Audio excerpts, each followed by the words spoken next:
Bienvenidos a La mente y sus cicatrices. Soy Pablo de Lorenzo, psicólogo, experto en trauma y acoso, y hoy tenemos un programa muy interesante, con una temática muy controvertida y a la orden del día. Hablaremos de suicidio, pero no del suicidio fruto de las guerras, suicidios como los kamikazes o los terroristas. No hablaremos del suicidio que busca trascender una vida mejor tras la muerte, o una muerte altruista, sino que hablaremos del suicidio fruto del sufrimiento personal, lo que comúnmente entendemos como suicidio. Entrevistaremos a la especialista en trauma y conducta suicida, Laura Requena. Esta profesional cuenta con una gran experiencia y ha dedicado gran parte de su vida profesional a entender y comprender y manejar la conducta suicida. Y sin más dilación, Laura, ¿qué tal estás? Muy bien, muchas gracias por invitarme a esta entrevista y espero poder ser de gran ayuda a los oyentes. Muy bien. Para empezar, ¿quién es Laura Requena? Yo soy Laura Requena, soy la que pone nombre al Centro de Psicoterapia Laura Requena, Psicoterapia Etxea, en la ciudad de Vitoria-Gasteiz. Y ahí, junto con mis compañeras Irene Barruetabeña, Isa Salgado y Seila Rodríguez, que son mi equipo, nos dedicamos a tratar diversas problemáticas de salud mental y estamos especializadas en conducta suicida y tratamiento del trauma. Muy bien, Laura. Muchas gracias. La primera pregunta sería ¿por qué el suicidio está más presente que nunca en la actualidad y en los medios de comunicación? Ya que antes no se veía tanto, pero ahora prácticamente todas las semanas aparece un caso o dos y está en boca de mucha gente. ¿Nos podrías hablar un poquito acerca de este aumento de visibilidad? Sí, por supuesto. Actualmente la muerte por suicidio es la principal causa de muerte no natural entre los 15 y los 29 años de edad aproximadamente. Sabemos que provoca más de 300 defunciones anuales frente a los accidentes de tráfico o de los tumores, que no llega a los 300. ¿Se refiere juntos o separados? Separados. Vale. Esto hace que la prevalencia de la muerte por suicidio haya cogido su espacio en los medios de comunicación, por supuesto. Estas cifras, aunque objetivas, van a suponer una estimación de los datos reales, ya que conocer los datos exactos de la conducta suicida es muy, muy complicado. ¿Y por qué es tan complicado? Porque solo se tienen datos a través de estudios e investigaciones que se realizan para este fin, ¿no? Pues, por ejemplo, para dar un dato, según el INE, el Instituto Nacional de Estadística, en 2022 han fallecido más de 4.000 personas en España, de los cuales 75% han sido varones y 25% mujeres. Para que nos hagamos una idea, el 2021 ha sido el año con más muertes por suicidio desde que hay registros, en 1906. Había oído que actualmente hay una media de 11 fallecimientos al día en el país. ¿Es cierto esto? Eso es, así es. Una media de 11 personas al día. Es bastante, la verdad. Es mucho, es una gran tragedia. Y de hecho, no solo eso, sino que además no contamos la cantidad de tentativas de suicidio y la cantidad de personas con ideación suicida que hay, ¿no? O sea, probablemente 20 veces más de las personas que cometen un suicidio consumado, los intentos, la tentativa es 20 veces más el número, ¿no? Diario. ¿Y en menores de edad cambian los datos? Efectivamente, en la población menor de 15 años en 2020, para que te hagas una idea, se llegó a la cifra de 7 muertes por suicidio, ¿no? Según el INE también, y en el año 2021 se cerró con 22 muertes por suicidio. Por otra parte, sabemos que en gente mayor, en personas mayores, la cifra es de casi 1.000 personas fallecidas por este motivo también. Bastante alta, sí. Claro, entonces, ¿cómo no va a estar esto en los medios de comunicación, ¿no? Lo raro es que no hubiera estado antes. Cambiando de tercio, en la literatura médica, el concepto de suicidio como matarse, que viene de cadere, a uno mismo, sui, viene del latín, está presente desde hace aproximadamente solo 200 años, pero cultural e históricamente el inicio es mucho anterior. Y por ello te pregunto, Laura, ¿podrías hablarnos un poco de cómo la humanidad ha convivido con el suicidio a lo largo de la historia, aunque sea brevemente? Sí, a ver, el suicidio es un fenómeno humano universal que ha estado presente en nuestra historia, en todas las culturas y en todas las épocas históricas, al igual que el propio concepto de muerte, que al final somos el único ser, la única especie que somos conscientes de nuestro propio fin y por lo tanto la actitud hacia la muerte como tal en nuestra especie ha ido cambiando con respecto a nuestro entorno sociocultural, personal e incluso histórico. Uh-huh. Vale, Laura, cuéntame algo de historia sobre el suicidio. Muy bien, pues empezamos con el Alto y Bajo Egipto. Sabemos que Cleopatra se mató a sí misma con la mordedura de una cobra para evitar el cautiverio y la humillación de ser llevada a Roma como prisionera tras perder la guerra con Octavio. En la Grecia clásica, por ejemplo, dependiendo de las facciones, ¿no?, de la facción, se veía el suicidio o como un acto de vergüenza o cobardía, o bien se veía como un acto nacido de la voluntad de apartarse del sufrimiento. Por otra parte, tenemos en la antigua Roma que, bueno, pues era más un tema de índole económica realmente esto del suicidio. Por un lado, tenemos que las clases altas, sobre todo si podías suicidarte en defensa del honor, o bien si había un trastorno mental, o sea, había excepciones, ¿no?, en función un poco de la situación, pero, por ejemplo, si eras un esclavo y te suicidabas, dentro de los primeros 6 meses de tu compra, el maestro o tu dueño podía reclamar un reembolso al dueño anterior. Y claro, si eras un soldado y te suicidabas, se consideraba como una deserción. O sea, dependía esto de la clase social de donde te había tocado nacer. O sea, había como una garantía antisuicidio para los esclavos. Eso es. Curioso. Para lo que yo tengo entendido, en la Edad Antigua, hasta el siglo IV, el suicidio se veía más o menos tolerable según los primadas judeocristianos. Pero para la mitad del siglo V ya se empieza a decretar excomunión para los que cometieran actos suicidas y se les deniega la aplicación de los rituales habituales, así como enterramientos en cementerios consagrados. Es decir, cambia mucho la percepción. Eso es. Y bueno, ya cuando entramos en la Edad Media, va a ser una larga etapa histórica en la que hay un predominio de la Iglesia católica y con él la forma de entender el suicidio como un gran pecado, el peor de todos, por supuesto. Entra la demonología, es decir, todo lo que tiene que ver con el periodo oscurantista, el verlo todo como, por ejemplo, ¿no?, para que nos hagamos una idea, en algunos pueblos de Europa, lo que se hacía era arrastrar a los suicidas por las calles de los pueblos con la cabeza hacia abajo, una piedra sobre esta y con una estaca atravesando el corazón para inmovilizar el cuerpo del suicida. O sea, era una manera de maltratar el cuerpo porque era un gran pecado y se rechazaba totalmente el suicidio. Sí, bueno, es una forma de intimidar a los demás para que lo hicieran. Eso es. Y aparte no solo eso, sino que en la Edad Media se confiscan todos los bienes de la familia de la persona suicida, ¿no? O sea, tiene el pago de la familia. Efectivamente, hay un gran maltrato hacia la familia. Hay una gran humillación, además. Y una gran humillación social, ¿no?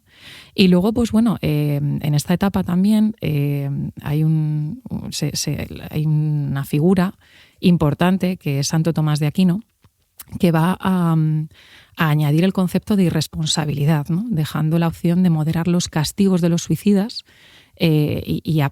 Aparece este concepto de que, bueno, si tienes ciertas enfermedades como la histeria o la epilepsia, pues bueno, no todo viene de la posesión diabólica, ¿no? Uh-huh. Vale, eso se va quitando un poco el concepto de posesión diabólica. Eso es. Vale. La Baja Edad Media ya se empieza a flexibilizar la cuestión del suicidio un poquito, se baja la dureza de algunas leyes y se sube un poco la comprensión social, sobre todo en casos con niños o enfermos mentales.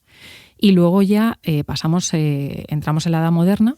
En el Renacimiento empieza a haber un gran cambio, ¿no? La condena social hacia el suicida sigue menguando cada vez más y se aportan visiones de responsabilidad con uno mismo, así como se plantea la obediencia ciega que exige la Iglesia, ¿no? Más tarde pasamos a los siglos XVII y XVIII, el barroco e Ilustración, donde se mantiene al inicio la tónica general de castigar al suicidio y sus relativos, pero sin embargo aquí es curioso porque siempre está el dilema pecado versus enfermedad mental. Ya empieza a cambiarse un poco, ¿no? Eso es. Ya empieza no a medicalizarse, pero sí a presentar esa dicotomía. Eso es. O sea, por un lado tenemos a figuras a nombres como Kant, que es muy, muy famoso incluso en nuestros días, que ven el suicidio como un acto súper aberrante, pero por otro lado pues tenemos Shakespeare, ¿no?, incorporando el suicidio en sus obras. Sí. Entonces ahí se ve el gran cambio, el gran contraste, ¿no?, de visiones. Sí, y además se cambia tanto el paradigma social que en el romanticismo se llega a lo que podríamos llamar suicidios poéticos, por honor y por amor. Vuelven a ser muy comunes y vistos con compasión.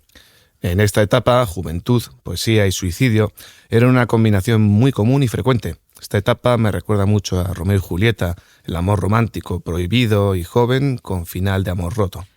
De hecho, algunas novelas se prohibieron en esa etapa, en ese tiempo, ¿no? Por el efecto contagio que tenían. Y bueno, pues luego llegamos a la edad contemporánea, ¿no? Y a partir de aquí, pues bueno, se sigue viendo el suicidio como una amenaza social.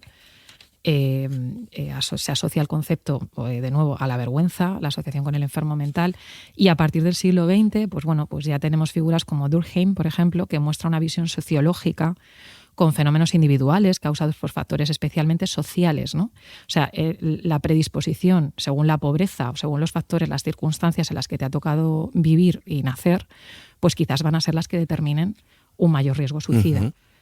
Luego, además, tenemos otros autores como Sneidman, ¿no? Que fue el padre de la suicidología, ¿no? Él funda la Asociación Americana de Suicidología y estudia el abordaje de la conducta suicida desde muchas visiones distintas. Y siempre va a hablar de la ambivalencia de desear morir y desear ser rescatados al mismo tiempo, ¿vale? Y llegamos a la visión contemporánea, es decir, actualmente la psiquiatría, los dos sabemos, ¿no?, que se ha convertido en nuestros días en el más importante protagonista en torno al suicidio. Sí. Son los principales responsables o agentes activos en el tratamiento, comprensión y justificación. En los congresos, por ejemplo, se mantiene la visión de que el suicidio es raro en personas que no tienen trastornos psiquiátricos, ¿no? En torno al 90%, siendo un 10% el porcentaje con no trastorno psiquiátrico como tal. ¿Vale? Y bueno, esta visión se ha quedado así en nuestros días y como todo debe ser investigada, ¿no? Al final necesitamos tener otras personas dentro del mundo de la psicología, otros profesionales que luego hablaremos en la entrevista, ¿no? Sobre otros agentes que pueden ser importantes en la prevención de conducta suicida también. Laura, ¿habría una función en el suicidio para el ser humano? ¿Tiene algún sentido evolutivo? Sí lo tiene, de alguna manera. O sea, hay diferentes perspectivas a lo que se escucha de manera habitual en nuestra sociedad.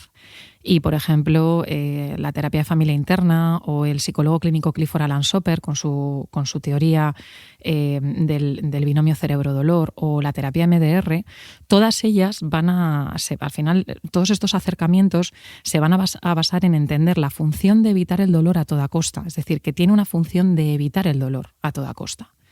Tenemos que recordar que una persona que piensa en suicidarse no piensa en dejar de vivir, sino en dejar de vivir con dolor. Y este planteamiento no tiene nada que ver con lo puramente médico de esa medicalización o perspectiva que se ve actualmente, ¿no? Sí, y tampoco con lo puramente moral, es casi supervivencia. Totalmente, eso es. Va a haber muchas formas de abordar desde la psicología la conducta suicida, pero si, por ejemplo, lo abordamos desde el trabajo con el trauma o desde la visión de la mente plural o del mundo interno de la persona, vamos a ver el suicidio como, por lo tanto, una solución patológica para lidiar con el dolor como última línea de autodefensa. ¿Podrías ponernos algún ejemplo sobre un paciente con conducta suicida? Por ejemplo, imaginemos que acude un adolescente a consulta con ideación suicida y lo primero que haremos es seguir las guías clínicas, elaboraremos juntos un plan de emergencia y vamos a valorar el riesgo, ¿no? Vamos a estar en comunicación con los psiquiatras, como hacemos habitualmente, ofrecer una guía específica de autoayuda, orientación a las familias y demás, ¿no? Nuestro objetivo como terapeutas va a ser ayudar a ese adolescente del ejemplo a comprender y entender el porqué de la existencia de esa parte suicida en él mismo, sin juzgarla, aprendiendo a no juzgarla, ya que entendemos esto como una manera de poder trabajar con esta parte de sí mismo y que pueda aprender a desactivarla de alguna manera. ¿Qué ocurriría si a este adolescente le presentamos su parte suicida como algo malo que tiene que luchar contra ello? ¿Se potenciaría esa parte suicida? Claro, es que eso es lo que vemos en consulta, que se potencia esa parte suicida. Es decir, cuando vamos en contra de esta parte suicida del adolescente, tiende a incrementar la activación. Ajá. Y si nos hacemos en inglés, en terapia de familia interna se llama befriend, ¿no? O sea, al final, hacerte amiga de alguna manera de esa parte, de esa voz suicida. Hacer como una especie de judo emocional y mental con esa parte. Luchar con su propia fuerza. Eso es, porque al final la mayoría de estos pacientes van a llegar a odiar esa voz interna que ofrece el suicidio como única alternativa. Uh-huh. Lo habitual es no soportar tener esos pensamientos, odiar, criticar las emociones que acompañan a esta voz crítica, ¿no? Y criticarse, ¿no? por tener esos pensamientos, que lo que va a ocurrir también como consecuencia es que se alimenta la culpa por haberlos tenido. Y bueno, pues trabajando en dejar de juzgar esa voz interna conseguimos comprender su función de escapar del dolor extremo, ¿no? de la que estamos hablando. Entonces podemos calmar esa parte suicida. Eso es. Sí, Eso también es cierto que cuanto más se rechace esa propia ideación suicida, más mochila tendrá la persona, más peor se verá y más querrá acabar con todo. Eso es. O sea, es hacer un befriend, ¿no? Como dicen Sí. los americanos, ¿no? Que inventaron este tipo de forma de abordarlo, ¿no? Sí. Y funciona muy bien. Uh-huh. Bueno, pues por resumirlo mucho. En terapia entonces vamos a entendemos cómo los pensamientos suicidas tienen la función y la intención de ayudar al sistema interno de esa persona en el sentido de salvar a esa persona de un dolor insoportable. Y este concepto va en contra de cómo se ha abordado durante muchas décadas el suicidio desde otras perspectivas, ¿no? O sea, al final, nuestra parte suicida, que todos tenemos un suicida dentro, va a ser nuestra última línea de autodefensa. La verdad que este planteamiento compasivo para la persona que lo está sufriendo es totalmente distinto a los planteamientos de la Edad Media. Como habíamos comentado antes. Eso es. Sí que me da la sensación de que ha evolucionado mucho con las terapias de tercera generación este tipo de planteamientos, creo yo. Sí, por supuesto. Y se seguirá, ¿no? O sea, al final se seguirá evolucionando porque estamos comprendiendo cada vez más cómo funciona la conducta suicida y la parte suicida dentro de un individuo. En los medios de comunicación suele hablarse en ocasiones, cuando acompaña eventos muy trágicos sobre el suicidio, pero no solemos ver de forma constante y rutinaria hablar del suicidio. Es un poco por miedo de los medios. Existe un poco la creencia de que el hablar del suicidio puede llevar a más suicidios. La pregunta que te quiero hacer es, ¿hablar del suicidio es peligroso? A ver, hablar de suicidio no es peligroso. Todo lo contrario, es beneficioso. Lejos de conseguir un efecto llamada, hablar de la casuística del suicidio en sí, de las realidades que nos encontramos en el día a día en consulta, todo este tipo de cosas abre un espacio para que las personas que se lo plantean o se lo han planteado sepan que no están solas. Sí que es cierto que yo creo que es más un tema de cómo abordas desde los medios de comunicación el suicidio. Entonces, aquí yo abriría la puerta a que dentro de los medios de comunicación se necesita una buena formación en manejo de la conducta suicida a la hora de hablar de ella, ¿no? Pero realmente no está demostrado como tal que hablar del suicidio sea algo negativo, sino todo lo contrario, es algo positivo. Entonces, lo que se hablaba hace tiempo de corrientes suicidógenas está un poco en duda.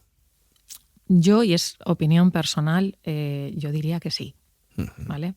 Vale. A ver, el suicidio también ha tenido un componente de estigmatización enorme a lo largo de la historia, como hemos estado viendo en esta grabación, ¿no? En esta entrevista. Y por lo tanto, comenzar a hablar de ello lo que va a poder es ayudar a muchas personas y a visibilizar mucho esta realidad diaria, ¿no? Esto no olvidemos antiguamente, ¿no? Cuando se hablaba de los trapos sucios se lavan en casa, ¿no? Y todas las situaciones de violencia y maltrato dentro de la familia antes no se hablaban. Y ahora, sin embargo, sí que es muy positivo y se está haciendo muchos cambios en la sociedad gracias a hablarlo, ¿no? Y se vive con mucha naturalidad. Eso es. Entonces, con la conducta suicida es importante que sigamos el mismo camino también. Vale. Laura, ¿habría factores biológicos o factores de riesgo que predispongan al suicidio? Hablo de rasgos de personalidad, mezclados con situación vital. ¿Hay personas más predispuestas a acabar suicidándose que otras? Este es un tema muy interesante porque los hay y son muy importantes a la hora de desarrollar formas de prevenir la conducta suicida y de identificar distintos perfiles, ¿no? El suicidio se asocia con trastornos mentales como la esquizofrenia y los trastornos afectivos. También van a estar las adicciones, ¿no? El mundo de las adicciones, los trastornos de personalidad, que también se relacionan con esto, ¿no? Con un mayor riesgo. Y la depresión mayor va a ser el trastorno más común dentro de la conducta suicida, siendo 20 veces mayor el riesgo, ¿no? Laura, ¿tan profundo es el dolor que siente una persona deprimida como para llegar realmente a acabar con su vida? Por supuesto. Por supuesto. Y esto, cuando alguien se coge, por ejemplo, en el entorno laboral una baja por depresión, hay que tomárselo muy en serio, ¿no? Entonces tenemos pacientes cuando vienen a consulta, ¿no? Que al final se sienten con ese gran estigma o con ese gran prejuicio de me he cogido una baja por depresión y como no es una pierna rota, ¿no? Que es algo más interno, se sienten como culpables de estar enfermos, ¿no? Y esto no ayuda a la persona que salga de esa depresión. En los trastornos de conducta alimentaria suele ser también frecuente las conductas autolíticas, donde la anorexia nerviosa es la que va a presentar mayor riesgo de suicidio, ¿no? Hemos hablado también del abuso al alcohol y demás, como también factor de riesgo y factor precipitante, ¿no? El trastorno por déficit de atención, el TDAH, si se presenta en la infancia, se suele asociar a un incremento de riesgo de suicidio en la adolescencia. ¿Y esto por qué sucede, Laura? Bueno, es lo que nos dicen la literatura científica, los estudios, ¿no? Al final hay un componente impulsivo dentro del suicidio. Ah, claro. Entonces, como componente impulsivo dentro del suicidio, claro, una persona que tiene un trastorno por déficit de atención y hiperactividad, hay mayor riesgo de que tenga que sea más impulsivo, ¿no? Y respecto a lo que has comentado antes con el alcohol, de que es un factor precipitante, se refiere a que en momentos de consumo de alcohol es cuando se comete el suicidio. Eso es. Y bueno, por otra parte, las limitaciones y el dolor que pueden suponer algunas enfermedades físicas, discapacidades, dolor agudo, dolor crónico, y la forma de vivir esa enfermedad o el propio dolor pueden llegar a ser también factores de riesgo, no por la enfermedad en sí, sino por cómo se vive, ¿no? El desarrollar una depresión como consecuencia de esa enfermedad que genere a esa persona sentirse, por ejemplo, una carga para la familia o para su entorno, o bien la propia ansiedad de la evolución de una enfermedad complicada, pueden también llegar a contribuir a un mayor riesgo suicida, ¿no? Y por otro lado, el haber vivido situaciones traumáticas no elaboradas, la desesperanza, ciertos rasgos de personalidad, pues como hemos hablado con la impulsividad, ¿no? Pues el pensamiento dicotómico, pensar en blanco-negro, rigidez mental, la dificultad en resolución de problemas, el perfeccionismo, el neuroticismo y presentar un locus de control externo también pueden estar asociados a la conducta suicida. He oído últimamente, se ha puesto, no sé si decir un poco de moda, los PAS, las personas altamente sensibles. De moda me refiero porque últimamente me han preguntado un montón sobre ello, cosa que el año pasado, por ejemplo, no sucedía. ¿Nos puedes hablar un poco de quiénes son los PAS? ¿Quiénes son estas personas altamente sensibles y qué relación tienen con la conducta suicida? Vale, a mí el mundo de la alta sensibilidad me toca a nivel personal porque mi hijo tiene alta sensibilidad y es un ámbito además que me encanta y hay una autora que se llama Úrsula Perona de la que se puede aprender mucho. ¿Qué es una persona altamente sensible? Bueno, sabemos que la alta sensibilidad tiene un componente genético. Al final los sentidos los tienen como mucho más elaborados, o sea, son la forma en la que sienten las emociones es muy distinta a una persona que no tiene alta sensibilidad, por ejemplo, ¿no? Hay en torno a un 20-30% de personas en la sociedad que son altamente sensibles y probablemente no lo saben. ¿Y desde cuándo se estudian estos temas? El concepto de persona altamente sensible, ¿tiene tiempo ya? Tiene décadas de investigación. Vale. Lo único, claro, que no, pues al igual que las altas capacidades sí que es más habitual en la sociedad, la alta sensibilidad se está empezando a conocer ahora. Aunque, por ejemplo, PAS España es que se puede ver en Google, ¿no? También lleva estudiando y hay un test que se puede hacer también en su página web, ¿no? Para saber si lo eres o no. ¿Y habría mayor prevalencia de suicidio en PAS? A ver, no exactamente eso. Aquí quiero matizar. O sea, al final, las personas con alta sensibilidad, desde que son niños, son más vulnerables al trauma, ¿vale? Más vulnerables, son muy perfeccionistas, hay un mayor nivel de exigencia, etc. Entonces, el hecho de ser más vulnerable al trauma, eso es lo que puede generar, junto con otras vivencias, con circunstancias de la vida que tengan un componente o una predisposición a la ideación suicida o a la tentativa suicida. Muchas veces solemos expresar que lo que nos afecta a la realidad no es la realidad en sí misma, sino cómo nos la explicamos a nosotros mismos. Pero hay veces que la realidad se impone. La pobreza y el desempleo están ahí y por mucho que lo intentemos ver de color de rosa, influye. Y logísticamente tiene un peso muy grande. Estos dos factores, pobreza y desempleo, ¿qué influencia tendrían sobre la conducta suicida? Pues al igual que algunos autores que hemos mencionado antes, ¿no? Como Durkheim, ¿no? que veía la perspectiva, el entorno social, el contextual de la persona, efectivamente sí que va a tener una influencia, ¿no? O sea, al final la pérdida del empleo, la jubilación, pueden ser vividos por esa persona como algo muy estresante. El empleo inestable, los desempleados de larga duración. O sea, al final el pluriempleo que se ha instalado en nuestra sociedad, ¿no? Los minijobs. Los minijobs. O sea, todo esto genera una gran inestabilidad emocional y vital que hace a las personas más pobres, ¿no? y más inestables a nivel emocional también. La falta de apoyo social o incluso la edad también es otro factor, ¿no? A partir de los 75 años es cuando aumenta el riesgo por el propio proceso de envejecimiento de la persona, ¿no? Y bueno, también volviendo un poco al tema del empleo, ¿no? Si al final, si queremos, en materia de prevención de suicidio, queremos hacer una sociedad un poquito más saludable en este aspecto, todo tiene que ir, las intervenciones y las campañas de prevención, es a mejorar la calidad de vida de las personas. Y de esta manera podremos ayudar a muchísimas personas que se han planteado alguna vez quitarse la vida, ¿no? Sí, porque al igual que la edad, me imagino que la persona puede pensar, para sufrir más, me quito de medio antes de tiempo. Eso es. Otras personas en pobreza o con una situación totalmente incierta pueden pensar, para esto mejor no estoy. Eso es, claro. Vale. Entonces, Laura, yo creo que hay muchas ideas preconcebidas en la sociedad que llevamos arrastrando mucho tiempo, y mitos sobre lo que es el suicidio y sus implicaciones. ¿Podríamos hablar un poco de estos mitos? Sí, por supuesto. Bueno, sabemos que... voy a hablar de algunos, porque hay muchos. Sí, porque desde mi punto de vista no somos tan libres como creemos. Somos hijos de nuestra cultura, hemos heredado el pensamiento de nuestros padres en gran medida, modulado por lo que vemos en la televisión, por lo que vemos en redes sociales, por lo que piensan nuestros amigos, pero aún así creemos que somos libres de pensar con certeza. Y muchas veces no es así. Te voy a ir diciendo varios de los mitos, las frases, y me gustaría que me dijeses lo que opinas sobre ellos, ¿de acuerdo? Muy bien. El primero de ellos sería que el que se quiere matar no lo dice, lo hace.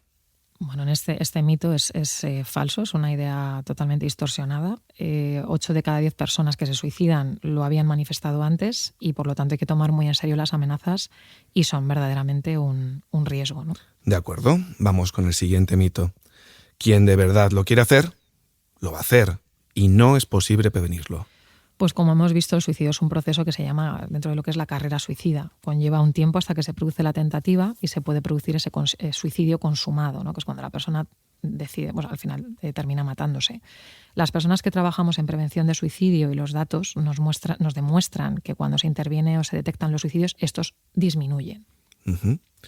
Siguiente pregunta, siguiente mito.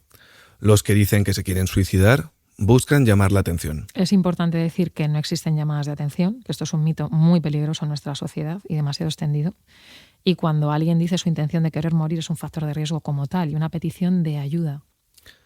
También otro mito, y vale por cualquiera de las dos vías.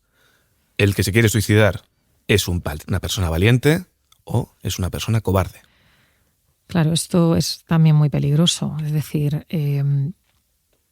la conducta suicida es tremendamente compleja. O sea, al final, este tipo de afirmaciones y de etiquetas lo que hacen es causar aún más dolor a las personas que viven con tanto sufrimiento interno. ¿Por qué? Porque si, por ejemplo, etiquetamos a esa persona de cobarde, la estamos culpando de sentirse así, y si la etiquetamos de valiente, puede convertirse en un modelo a seguir para otros que piensan hacerlo o favorecer un cierto efecto contagio si lo llega a ver, ¿no? Uh-huh. Y por lo tanto, bueno, pues el sufrimiento de esa persona es una vivencia interna única en esa persona, por lo que no tiene por qué haber unos problemas gravísimos para cometer suicidio. Eso es importante decirlo también. Sí, que cada uno lleva su cruz. Eso es, o sea, es que se ha matado, pero si no tenía problemas. Ya, pero es que tú no sabes qué problemas y cómo los vivía, ¿no? Que esta es otra cosa que tenemos que tener cuidado a la hora de... Claro, además que cada persona lleva su propio baremo de lo que es el sufrimiento. Efectivamente. Hace tiempo me contaron una anécdota que me pareció muy interesante de cómo creo que era un chef que tenía 2 estrellas Michelin, y en uno de los restaurantes le quitaron una de las estrellas Michelin y acabó con su vida. Uh-huh. Una persona puede decir, joder, pero si le queda una estrella Michelin, sí tiene una vida maravillosa, pero los golpes del ego, por ejemplo, las grandes decepciones, aunque para otras personas sean algo, pues, una tontería, pero realmente pueden afectar muchísimo. Totalmente. Al final somos un yo y nuestras circunstancias y nuestras percepciones de esas circunstancias al final, ¿no? Había oído hablar de los grandes repetidores suicidas como concepto y me cabía la duda del planteamiento de la conducta suicida como una adicción. ¿Me puedes hablar un poco de esto? Esta pregunta es muy interesante. A ver, primero tenemos que saber qué es un gran repetidor, ¿no? Un gran repetidor va a ser una persona con 5 intentos de suicidio a lo largo de su vida mínimo. Existe muy poca literatura científica en cuanto a estos grandes repetidores y en cuanto a ver a un gran repetidor como un adicto a ese comportamiento suicida, ¿vale?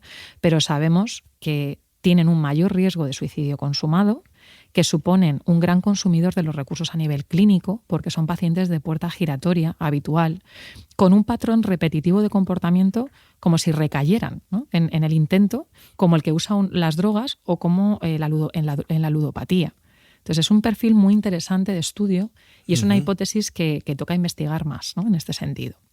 Pero ¿por qué recaen estos pacientes? ¿Por qué se convierte en una herramienta como la cocaína o el alcohol para algunas personas? Porque al igual que la cocaína, las drogas, muchos comportamientos patológicos son una solución patológica para lidiar con su dolor más profundo, ¿no? Sí, es la herramienta para regularse. Eso es, o sea, aquí ocurre igual, es decir, la forma de resolver sus problemas o para sentir un alivio, aunque sea a corto plazo, desde un estado mental previo de malestar insoportable, es decir, la persona no puede más con la vida. Entonces, cada vez que tiene ese dolor insoportable para él, va a utilizar la conducta suicida como manera de salir de ese dolor de una manera impulsiva, probablemente. Sí, cuanto más puede que lo vaya repitiendo, más se va haciendo sendero hacia ese camino y cada vez será más fácil. Eso es lo que quiero decir. ¿Vale? Entonces, hay patrones de conducta muy similares a lo que está dentro del mundo de las adicciones y, por lo tanto, ya te digo, o sea, es un tema lo de los grandes repetidores y el ver ciertos patrones de conducta suicida dentro de un mundo desde las adicciones es un tema interesantísimo. Sí, muy innovador, además. Sí, nos daría para un podcast entero porque, vamos, aún falta muchísima investigación en este tema, pero es muy, muy interesante.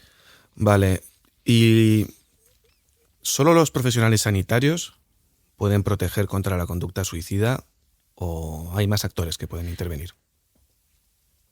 A ver, realmente hay muchísimos profesionales que pueden y que deben formarse en conducta suicida. El enfoque médico ya hemos visto que es reduccionista y está basado en paliar síntomas. Con lo cual, por ejemplo, quiero hablar de la figura del trabajador social o de la figura del docente, del profesor o del educador social. O sea, al final, por ejemplo, un trabajador social va a saber de recursos comunitarios. Si una persona está en una situación, por ejemplo, de desahucio, ¿no? y está con un dolor espantoso porque no sabe cuándo le van a echar con sus hijos de su casa. Sí, lo que habíamos hablado antes de la realidad material como inductora de suicidio. Eso es. O sea, un trabajador social quizás va a poder ayudarle. ¿Y en las escuelas qué podríamos hacer? Pues deberíamos de formar a los docentes, ¿no? del centro para crear escuelas más saludables, ¿no? Y por lo tanto sociedades más saludables. Si tú formas a un docente en prevención de conducta suicida, le elaboras un protocolo adecuado al centro, ¿no? En el momento en el que se sabe si hay bullying, si hay conductas, si hay acoso escolar o si ese niño está teniendo problemas, que haya mecanismos para poder prevenir la conducta suicida o intervenir con ese chico o chica, ¿no? De la misma manera que en el capítulo 2 de La mente y sus cicatrices hablamos de banderas rojas y tips, consejos para detectar a psicópatas integrados, me gustaría pedirte por favor que nos dieses algunas claves, algunos consejos para poder detectar conducta suicida antes de que ésta pueda producirse. Sé que son claves que pueden llegar a salvar vidas, por lo tanto, cuéntanos. A ver, las banderas rojas van a tener mucho que ver con los factores de riesgo que hemos hablado antes. Sabemos, ¿no? Entonces, al final, resumiendo, si has vivido situaciones de trauma, malos tratos, Si, por ejemplo, hay una no aceptación de la homosexualidad, acoso, bullying, humillaciones, abuso sexual, pérdida del fracaso profesional, ¿no?, en la edad adulta, o enfermedad con dolor, eso en sí va a ser una bandera roja, ¿no? O sea, hay ciertas etapas de la vida que son etapas críticas y circunstancias críticas que pueden servir como bandera roja dentro de lo que es la conducta suicida. Sí, pero eso sería más estructural. Eso es. Pero banderas rojas concretas, de hechos concretos. Por ejemplo, a nivel, las vamos a dividir a nivel verbal y no verbal, como señales, ¿no? Al final, pues sabemos, por ejemplo, que a nivel de lenguaje no verbal tenemos que tener mucho cuidado con los cambios de humor en las personas, ¿no? Suelen estar, una persona que tiene riesgo de conducta suicida va a estar más irascible, más agresiva, o bien, de pronto, con una calma inusual, con una tranquilidad inusual. Va a haber cambios en la forma de vida de la persona, horarios de forma extraña, aislamiento social, consumo de alcohol, de drogas, comportarse de forma más temeraria, por ejemplo con el coche, ¿no? Asumen riesgos innecesarios, se saltan normas, se meten en peleas, la autohumillación, se boicotean, se castigan. Ya es como que da igual todo, ¿no? Da igual todo, ¿no? El hacer un testamento, por ejemplo, ¿no? Dar pertenencias valiosas, poner en orden gestiones que antes no eran prioridad, o mensajes de despedida, gastos de dinero sin sentido, de forma injustificada, la elaboración de un plan suicida, por supuesto, el tener cómo y dónde, ¿no? va a quitarse la vida, falta de apetito sexual, desinterés por el trabajo, la acumulación de fármacos también. Hay muchas señales no verbales, ¿no? como bandera roja. Y por lo tanto, y por otro lado, las señales verbales, ¿no? La culpa, la gran culpa, la culpa te puede matar, básicamente. O sea, la culpa... La culpabilidad puede ser tóxica. La culpabilidad es algo, es un estado emocional que te puede matar, literalmente. El no valgo nada o esta vida es una mierda, tener cansancio en la vida en sí, desesperanza, quiero terminar con todo, lo mío no tiene salida, quiero quitarme del medio, lo mejor es que yo no esté porque soy una carga. Este tipo de cosas son muy peligrosas también, ¿no? Son banderas rojas a nivel más verbales. Me gustaría desaparecer, quiero descansar, ¿no? Sí, pero se pueden tomar como llamadas de atención, claro, o como ese quejas. Es el problema. Claro, y si encima se castiga esto, va a la mochila. Y, es aún más. Y entonces la culpa, lo que hemos hablado, al final la culpabilidad, el sentimiento de culpa en esa persona aumenta, se alimenta esa culpa y encima le estamos... poco a poco, sin darnos cuenta, arrastrándole al precipicio, ¿no? Cuando lo que es una petición de ayuda absoluta. Sí, estamos cebando la incomprensión que le lleva a querer escapar. Eso es. ¿Habría algunas señales o banderas rojas aparte de las que has comentado? ¿O en otras edades o en otros contextos? Por ejemplo, en adolescentes, ¿no? Como hemos comentado. Por ejemplo, cuando ha habido un adolescente, cuando hay, por ejemplo, desengaños amorosos dentro de la adolescencia, ¿no? Y se viven como situaciones muy traumáticas, también hemos visto mucho riesgo suicida en esto. Volvemos a la romantización del suicidio, ¿no? Por el amor no correspondido, ¿no? Que lo estamos viendo mucho en consulta últimamente. Sí. Este tipo de cosas, ¿no? Al final. Ese histrionismo en las relaciones. Totalmente. Y el romanticismo, el amor romántico, todo esto también en la adolescencia es complicado, ¿no? Y luego la identidad sexual también, ¿no? Vemos que la identidad sexual también es difícil a veces, ¿no? En la sociedad en la que vivimos. La aceptación, o bien la no aceptación en él mismo o en ella misma, o por parte de la familia. Todo esto genera muchos problemas también. Como habías comentado antes, el fracaso profesional, si va acompañado de síntomas depresivos, es un factor de riesgo muy importante. Eso es. ¿En la vejez habría algún punto, algún tip que nos diga, uy, cuidado? Pues fíjate, sobre todo es cuando suele ser común en consulta encontrarnos personas con el nido vacío, ¿no? El síndrome del nido vacío, ¿no? Al final es como, yo ya no tengo, mis hijos se van, yo ya no trabajo, no tengo una identidad, ¿no? Entonces esa pérdida de identidad en la persona, en edades, ¿no? A partir de 75 años, 65 incluso, ¿no? También son factores pueden llegar a ser también banderas rojas, ¿no? Dentro de esto. El aumento del dolor, como hemos hablado antes, la dependencia, la institucionalización, cuando uno acude a una residencia, una persona mayor, tenemos que tener mucho cuidado con eso también. ¿Y qué recomendaciones darías a familias y allegados de personas que se sospeche que haya conducta suicida o que su vida esté en riesgo por ese motivo? Vale, en familias allegados de personas con tentativa o con ideación suicida hay algunas recomendaciones, ¿no? Como por ejemplo es mejorar los conocimientos sobre la realidad de la conducta suicida y de las personas que lo presentan. Les podemos ayudar a identificar factores de riesgo y factores protectores, ¿no?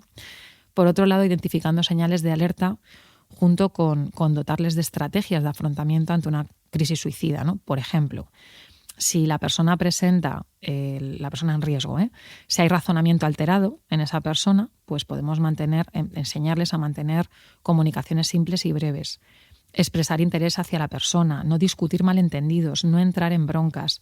Si vemos que la persona hay una evitación social, se aísla, pues contactar más a menudo con la persona de forma cuidadosa, hacer una gentil persuasión, por así decirlo, cada uno de los miembros de la familia o personas de mayor confianza, y mostrar un deseo genuino hacia la persona. Muy importante también, retirar todos los elementos físicos que puedan ser materiales peligrosos, tipo tijeras, pastillas, etcétera, que sean material de riesgo para cometer un suicidio. Preguntar y escuchar las respuestas de manera genuina en ese sentido. Y si vemos que la persona vive una gran desesperanza, una profunda depresión, entender y ser tolerante, afectuoso, estimular la autoestima de la persona. Vale, hay muchas otras recomendaciones, pero una de las que considero más importantes es si la persona, especialmente en personas mayores, el hecho de sentirte una carga para la familia, nuestra recomendación es hacer que la persona se sienta valorada como persona querida, transmitir ese afecto y ese amor con mucha sinceridad, ¿no? Uh-huh. Vale. Luego, por otra parte, ¿no? Pues identificar comportamientos a evitar, es decir, lo que no debemos hacer como familiares o allegados, o el no juzgar a la persona en riesgo suicida, no banalizar las amenazas, el estás llamando la atención, ¿no? Que esto lo hemos comentado antes también, las llamadas de atención. Y bueno, pues también el no repetir tópicos, no dar consejos simplistas, no enviar mensajes paradójicos como con lo bonita que es la vida, con todo lo que tú tienes, de que te quejas, no desafiar a esa persona. Y bueno, pues... esos comentarios de con lo bonita que es la vida, o si solo vida hay una y tal, que la persona puede pensar que le está motivando de alguna manera a no quitarse la vida, ¿son dañinos? Son dañinos, es decir, no le estás ayudando a esa persona, no estás validando sus emociones. Uh-huh. Por lo tanto, le estás culpabilizando de su problema, sin darte cuenta, ¿no? De acuerdo. Vale. ¿Y nos podrías dar algunas recomendaciones técnicas y prácticas para poder actuar frente a esas personas que están en un riesgo inminente de suicidio? Sí, a ver, lo primero es tener disponibles los teléfonos de emergencias o bien otro tipo de ayuda, ¿no? Por ejemplo, el 112, ¿no? Es muy importante. También es cierto que hay otro teléfono que es el 024, que es una línea de atención a la conducta suicida, ¿no? del gobierno. Por otra parte, tenemos que, cuando hay riesgo inminente, es limitar cualquier acceso a posibles medios lesivos, que esto hemos hablado también antes, ¿no? La retirada de cualquier material que suponga un riesgo. Por ejemplo, el tema de los pisos altos, ¿no? El tirarnos desde un precipicio, o bien también el ahorcamiento, son comunes, son métodos comunes de suicidio. Por lo tanto, hay que tener mucho cuidado con estas cosas si vemos a alguien con un riesgo inminente. No dejarle a la persona nunca sola por el componente impulsivo del suicidio. Hemos hablado que en el suicidio hay un componente muy importante impulsivo. Otra vez de nuevo, ¿no? El no juzgar, el apoyo emocional en esos momentos es fundamental, y el ganar tiempo, es decir, el poder hablarle, el poder estar ahí y ganar tiempo mientras vienen los servicios de emergencias es muy importante. Las habilidades de comunicación en cuanto a preguntarle, frases amables, barajar las alternativas de solucionar la situación en la que está, ¿no?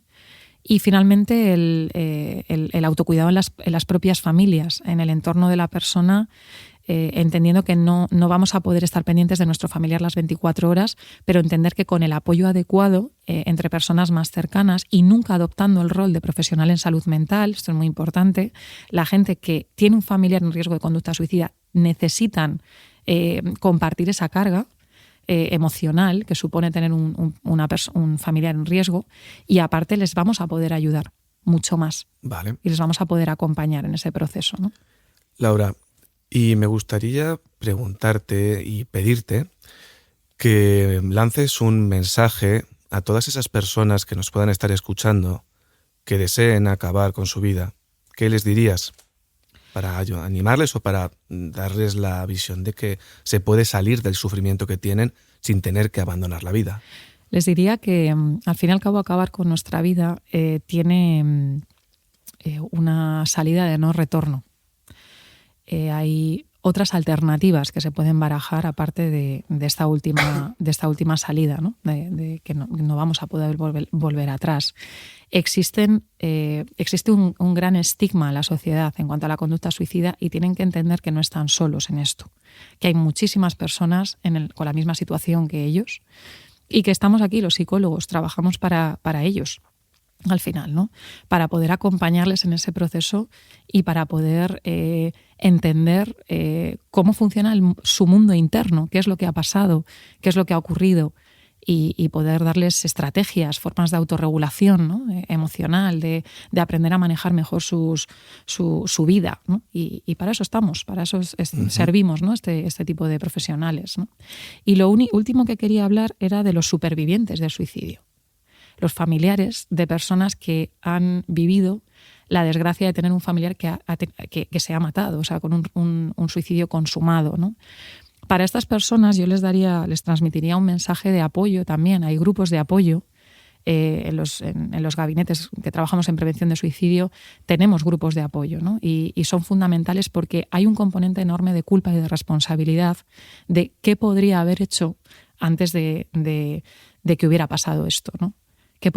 ¿Cómo podría haber ayudado a mi familiar? Sí, ¿qué es lo que le pasaba? Puede componerse en un trauma de culpabilidad. Efectivamente. Entonces, que sepan que estamos aquí también para ellos, que hay mucha gente que ha vivido esta situación y que, compartir esa gran carga emocional ayuda. Uh-huh.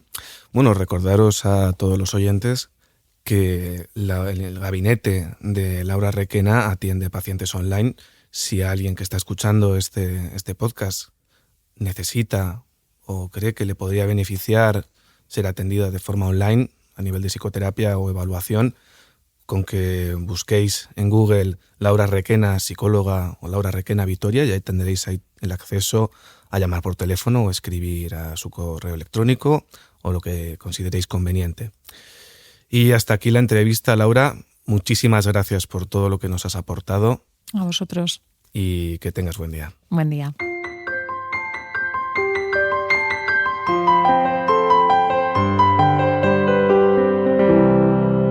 Y hasta aquí otro episodio de La mente y sus cicatrices.